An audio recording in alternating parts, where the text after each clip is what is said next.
Tense test part 7 sentence number 1 when my mother dash dash dash bracket में peel verb peel है the potatoes she cut her finger. तो इसमें हम past continuous tense का use करेंगे। Past continuous की जो सकारात्मक वाक्यों की फॉर्मेशन है वो है वोज या वर प्लस वर्ब की फर्स्ट फॉर्म प्लस आईएनजी। तो ये बन जाएगा was peeling. When my mother was peeling the potatoes she cut her finger. जब मेरी मदर पोटैटोज़ को पील कर रही थी, आलूओं को छील रही थी, उन्होंने अपनी उंगली को काट लिया। यहाँ पर जो शी कट हर फिंगर है वो कट वर्ब की सेकंड फॉर्म है। कैसे पता चला? अगर वो कट वर्ब की फर्स्ट फॉर्म होती तो शी तो सिंगुलर है, ऐसा हो जाता। तो कट जो है वो वर्ब की सेकंड फॉर्म है। तो इस पूरे वाक्य का संबंध पास्ट से है। एक कार्य बीच में ही पूरा हो गया और एक कार्य चल रहा था। When my mother was peeling the potatoes, she cut her finger. Second sentence she is late. वह लेट है मतलब उसे देर हो गई है। शी में dash dash dash miss her train. बहुत ही आसान है, आप जानते हैं can, could, shall, should, will, would, may, might, must, ought to, ये सभी क्या हैं? मॉडल्स हैं। इनको मॉडल्स भी कहते हैं और मॉडल ऑक्सिलरीज भी कहते हैं। तो ये मे एक मॉडल है। अगर हम एक्टिव वॉइस में वाक्य बनाते हैं तो प्रत्येक मॉडल के बाद वर्ब की फर्स्ट फॉर्म का ही यूज़ करते हैं। तो ये एक्टिव वॉइस का ही सेंटेंस है। मे मॉडल है, मे के एकदम बाद ब्लैंक है, तो यहाँ पर वर्ब की फर्स्ट फॉर्म का यूज़ किया जाएगा।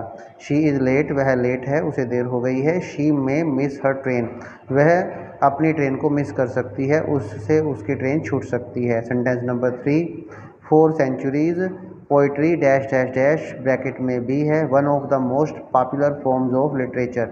जहाँ पर ये लिखा होता है ना, वाक्य के शुरुआत में ही 4 लिखा होता है, 4 के साथ कोई ना कोई टाइम क्लोज दिया गया है, समय से जुड़ा हुआ कोई बंध दिया गया है।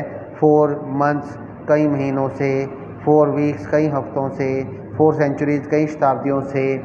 तो यहाँ पर हम इस तरह के वाक्यों में प्रेजेंट परफेक्ट टेंस का यूज़ करते हैं, हैज़ या हैव प्लस वर्ब की थर्ड फॉर्म। अब यहाँ पर सब्जेक्ट है पोइट्री, सिंगुलर एक वचन, इसलिए हैज़ का यूज़ होगा हेल्पिंग वर्ब के रूप में और बी की third form be was been, तो बन जाएगा बीन। आंसर होगा has been. 4 centuries poetry has been one of the most popular forms of literature. कई शताब्दियों से जो कविता है, काव्य जो है, वो साहित्य की सबसे अधिक प्रसिद्ध फॉर्म्स रूपों में से एक रही है या रहा है। Okay, has been. Had sentence number 4 had I known about Rohan's character, यदि मुझे रोहन के करैक्टर के बारे में पता होता, यदि मैं रोहन के करैक्टर के चरित्र के बारे में जान गया होता, I would not dash dash dash bracket में हेल्प हिम।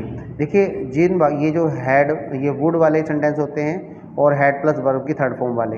यदि किसी वाक्य में पहले से ही हैड प्लस वर्ब की थर्ड फॉर्म दी गई है और उसी वाक्य में वुड भी दिया गया है, तो कन्फर्म है कि उस वाक्य में आपको हैव प्लस वर्ब की थर्ड फॉर्म का यूज़ करना है।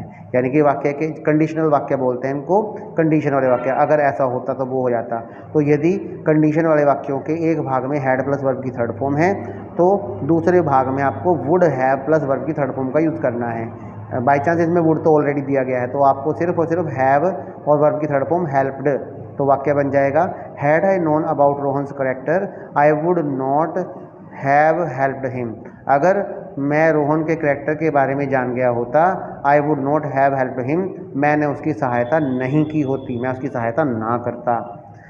5th sentence most of the people dash dash dash travel to work by the metro every day. अब इसमें ध्यान से देखिए, एवरी डे लिखा हुआ है ना, एवरी डे प्रतिदिन, यानी कि कोई कार्य रूटीन में होता है, कोई कार्य रूटीन में होता है, ऐसा बताने के लिए सिंपल प्रेजेंट टेंस का यूज़ करते हैं। वर्ब की फर्स्ट फॉर्म या वर्ब की फर्स्ट फॉर्म प्लस एस या ईएस का यूज़ करते हैं। तो पीपल बहुवचन है, मोस्ट ऑफ द पीपल अधिकतर लोग, तो यहाँ पर सिर्फ और सिर्फ वर्ब की फर्स्ट फॉर्म का यूज़ किया जाएगा। Most of the people travel to work by the metro every day, अधिकतर लोग कार्य पर जाने के लिए प्रतिदिन मेट्रो के द्वारा यात्रा करते हैं। ध्यान से सुनिए इसको एक बार।